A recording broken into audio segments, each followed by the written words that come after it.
Ya pemirsa, itu tadi kita sudah melihat informasi duka yang dirasakan keluarga korban dari jemaah haji peristiwa yang di Mina. Dan kami saat ini sudah terhubung dengan salah satu keluarga korban, yaitu Ibu Sri Wahyuni yang merupakan keluarga dari Pak Yaman Misnan yang tadi kita lihat informasinya keluarganya sangat berduka sekali. Assalamualaikum Bu Sri. Waalaikumsalam. Iya Bu Sri, pertama kali kami mengucapkan turut berduka cita atas peristiwa yang menimpa keluarga Anda, Bu Sri. Ya, terima kasih Bu. Pertama kali mungkin Anda memang mendapatkan informasi ini dari media televisi begitu ya. Tapi sudah mendapatkan konfirmasi belum secara langsung ditelepon dari pihak Kementerian Agama ataupun mungkin dari lembaga pemberangkatan haji, Ibu? Enggak pernah. Tidak pernah ya? Enggak sama sekali. Iya, Bu. Terakhir kali berkomunikasi dengan Bapak kapan, Ibu? Hari Rabu itu. Waktu saya... Apa yang diperbincangkan Bapak? Jadi dia cuma bilang, kan kita tanya, Pak kita di situ bagaimana? Dia bilang sehat. Dia bilang, saya ini sudah beli-belikan kamu. Ya saya jawab, Pak enggak usah beli-beli. Yang penting kita di situ, hati-hati, saya bilang begitu. Dia bilang, saya nanti mau hari Kamis mau pergi lempar, dia bilang begitu. Terus saya bilang, saya ini jenguk di rumah sakit, saya bilang begitu. Anaknya Pak Desa sakit, terus dia bilang, siapa? Kak Lukman. Waktu itu terus dia bilang begini, salamku ya sama Kak Lukman. Saya bilang iya, gitu. Sejak itu, kita sudah tidak pernah baku kontak. Itu terus dia bilang iya gitu saja. Ibu, apa sih pesan terakhir dari Bapak? Ibu mungkin ada pesan yang disampaikan untuk Ibu dan keluarga? Tidak, cuma dulu itu dia selalu bercanda begitu. Kadang dia bilang begini, nanti saya tidak pisahkan kamu, tidak pisahkan mamamu. Saya bilang, ya jangan gitu toh Pak, masa kamu bilang begitu, saya tuh bilang begitu waktu dia ke rumah. Ya kalau bisa pulang, kamu tidak kasihan sama cucumu. Saya tuh bilang begitu, dia diam saja. Cuma itu, tidak ada kita firasat begini-begini, tidak ada. Iya. Ya Ibu Sri Wahyuni, kami masih nanti akan berbincang dengan Anda, tapi dari sini kami juga terhubung dengan Irjen Kementerian Agama, Pak M. Yasin. Assalamualaikum Pak M. Yasin. Waalaikumsalam Mbak Desa dan para pemirsa sekalian. Iya, waalaikumsalam. Pak Yasin, saya ingin mengkonfirmasi pernyataan dari keluarga korban barusan menyebutkan bahwa tidak ada informasi secara langsung yang diterima pihak keluarga korban dari peristiwa ini ketika keluarganya menjadi korban. Pak Yasin, bagaimana Pak Yasin? Ya, sebelumnya kami menyampaikan duka cita atas musibah yang menimpa jamaah haji, dan kita menyampaikan ikut berbelasungkawa kepada keluarga musibah yang tadi telah menyampaikan informasinya bahwa Kementerian Agama itu selalu merilis perkembangan atas musibah tersebut, baik itu yang meninggal maupun yang masih dirawat di rumah sakit. Dan apabila itu secara resmi sudah diinformasikan pada saat rilis setiap harinya yang disampaikan oleh Daker di Mekah ini jam 5 pagi itu, langsung dari pihak kami menghubungi kepada para keluarga. Jadi mungkin saja dari yang dihubungi tadi memang nama-namanya belum dirilis. Jadi kami harap bersabar, begitu nanti disampaikan secara resmi nama-nama dari keluarga korban yang ikut menjadi korban dari jamaah haji Indonesia yang sedang mengalami musibah ini, nanti pasti akan dihubungi, ditelepon langsung kepada keluarganya, dan kita menyampaikan duka cita atas musibah ini dan menyampaikan informasi-informasi tambahan mengenai tindak lanjut dari pemulasaraan dari jenazah apabila itu dia meninggal. Dan juga walaupun kepada yang sakit, yang sedang dirawat di rumah sakit pun kita juga menghubungi kepada pihak-pihak keluarganya. Begitu Mbak Tisa. Pak Yasin, ini kan dikabarkan juga masih ada ya jemaah haji yang saat ini masih dalam perawatan intensif di rumah sakit. Kondisi mereka bagaimana Pak Yasin? Kondisinya variatif, ada yang misalnya pingsan gitu, yang berasal dari BTH 14 itu yang dari Batam itu, yang berasal dari Pontianak, telah siuman dan kembali kepada maktabnya gitu. Ada juga yang masih dalam perawatan intensif karena mungkin ada beberapa hal yang perlu disembuhkan, mungkin ada penyakit yang ada lukanya atau badannya yang terkena luka, atau penyakit yang sebelumnya diderita dari tanah air, di situ melalui perawatan yang intensif yang berkaitan dengan tekanan darah tinggi dan lain sebagainya itu. Begitu Mbak Tisa. Pak Yasin, ini kan informasi yang beredar di luar ini banyak yang simpang siur, terutama mengenai penyebab terjadinya tragedi di Mina ini.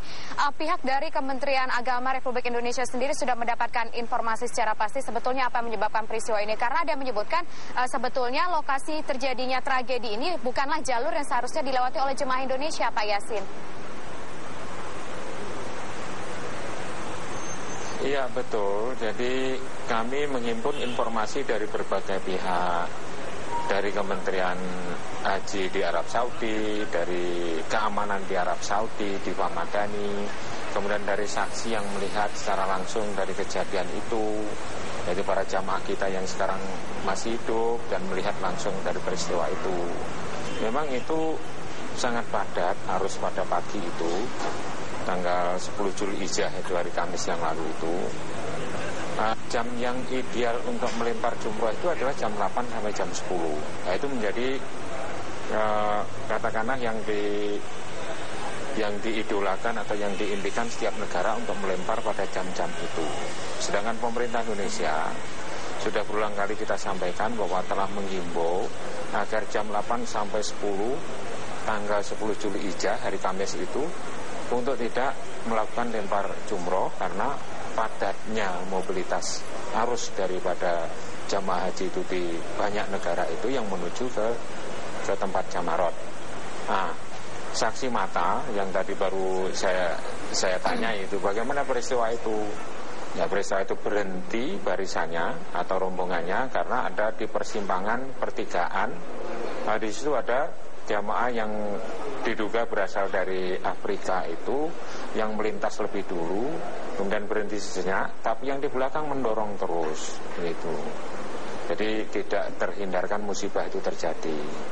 Jadi intinya bahwa tidak ada rekayasa atau tidak ada aspek politik, tapi memang betul-betul aspek kepadatan dari jamaah yang bergerak menuju ke tempat pelemparan jumroh pada pagi itu di sekitar wilayah kalau disebut orang Indonesia itu adalah Mina Jadid, yaitu setelah keluar tidak melalui terowongan, itu adalah di luar terowongan. Demikian tuh Mbak Tisa. Ya, Pak Yasin, di sini juga kami terhubung dengan keluarga korban Ibu Sri Wahyuni yang anggota keluarganya ini meninggal dunia dalam peristiwa tragedi di Mina. Mungkin Ibu Sri Wahyuni ada yang ingin disampaikan kepada Irjen Kemenak, Bu Sri? Apa harapan yang ingin disampaikan Ibu Sri? Ya, harapan saya tuh Bu, karena banyak keluarga saya yang di sini sudah mendaftar untuk tahun-tahun yang kedepannya akan lebih bagus. Baru kalau ada apa-apa, tolong cepat dihubungi yang punya keluarga. Jangan sampai yang punya keluarga bingung ke sana kemari mencari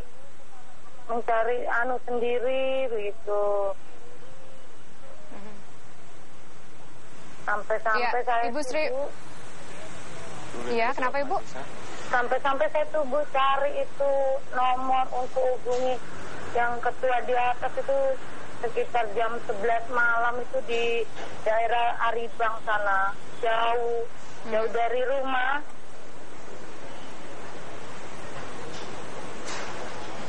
Ketua Iya, Ibu Sri. Ketua itu. Iya, Itu harapan Ibu ya. Mungkin Pak Yasin ingin ditanggapi kemana ini jika Ibu Sri dan keluarganya ataupun juga mungkin ada keluarga korban yang lain ingin mendapatkan informasi secara langsung, kemana bisa menghubungi Kementerian Agama, Pak Yasin? Ya, di dalam merilis informasi tentang musibah ini kita selalu terkait dengan prosedur yang harus kita ikuti dari ketentuan yang berasal dari Arab Saudi mengenai orang itu boleh disebutkan dirilis secara resmi, ada certificate of death atau sertifikat kematian yang dikeluarkan oleh rumah sakit. Jadi atas pertanyaan Bu Sri Wahyuni, jadi bisa saja menghubungi kepada nomor WhatsApp, itu kalau mempunyai WhatsApp ini tentunya, dan juga nomor telepon yang ada di kedutaan di kantor daerah kerja Mekah dan juga KUHI yang ada di Jeddah, yang nomornya nanti akan kita sampaikan kepada Mbak Tisa.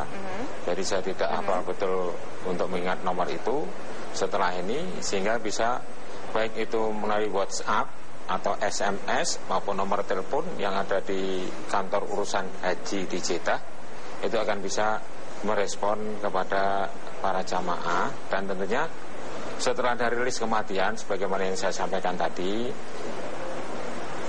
dari pihak Daker, dari pihak Kementerian Agama akan menghubungi kepada keluarga korban baik yang meninggal maupun yang masih sakit. Ini sedang ditelusuri keberadaan dari mereka itu, baik yang sakit maupun yang telah meninggal dunia itu di rumah sakit di sekitar wilayah Mina maupun Mekah, dan bahkan tempat-tempat lain yang rumah sakitnya itu bukan rumah sakit pemerintah, bisa saja itu ada jamaah kita yang bisa saja dirawat di situ. Begitu Mbak Tisa.